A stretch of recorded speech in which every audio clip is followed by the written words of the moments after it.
નમસ્કાર દર્શક મિત્રો, ન્યૂઝ 7 ઇન્ડિયામાં આપ સૌનું હાર્દિક સ્વાગત છે। આવો જોઈએ આજના સમાચાર। ઉધનામાં એટીએમમાંથી પૈસા ચોરવાનો પ્રયાસ। ઉધના પોલીસે શોર્ટકટથી રૂપિયા કમાવાનો પ્રયાસ કરનાર બેની ધરપકડ કરી છે। એટીએમમાં પૈસા કાઢવાની જગ્યાએ એલ્યુમિનિયમ પ્લેટ મૂકી કરાયો હતો પ્રયાસ। સીસીટીવી ફૂટેજના આધારે ઉધના પોલીસ બંને યુવકો સુધી પહોંચી।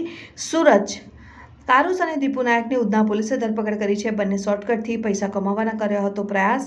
કોઈ બિહારી શખ્સે એટીએમમાંથી આવી રીતે પૈસા કાઢવાની ટેકનિક શીખવી હોવાનું પોલીસ સમક્ષ કરી કબૂલાત।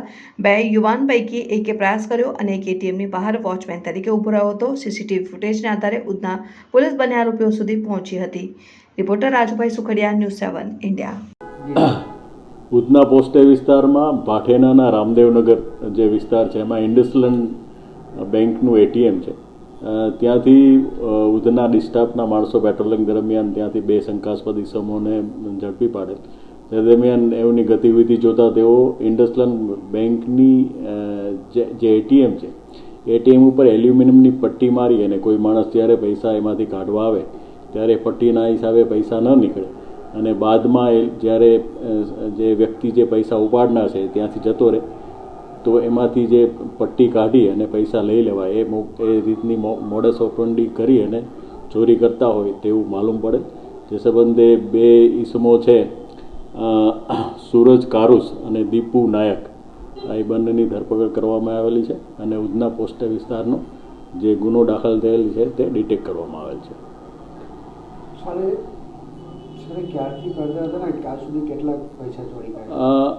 હાલ એની પૂછપરછ ચાલુ છે। અત્યારે ઉધના પોસ્ટ સ્ટેશનનો ગુનો એક ડિટેક્ટ થયેલો છે। બાકી વધુ પૂછપરછ કરતા બાદમાં બીજા ગુનાઓ ખુલે એવી સંભાવનાઓ છે। સર, કોઈ એફઆઈઆર એવું કંઈક લખાયું છે કે બેંકમાં જાણ કર્યું છે કે મારા પૈસા અટકી ગયા છે આવ્યું નથી? નહીં, એ જે તે જે કોઈ ગ્રાહક છે બેંકના ગ્રાહકો એમના પૈસા જો અટકી જાય તો એ સામાન્ય રીતે બેંકમાં જાણ કરતા હોય છે। એ સંબંધે જાણ કરવાથી બેંકવાળાને માલુમ પડે કે આવા કોઈ બનાવ બનેલ છે। ભૂતકાળમાં કંઈક ગુનાઓ છે? નહીં, મેં આગળ જણાવ્યું એમ એની પૂછપરછ હાલ ચાલુ છે।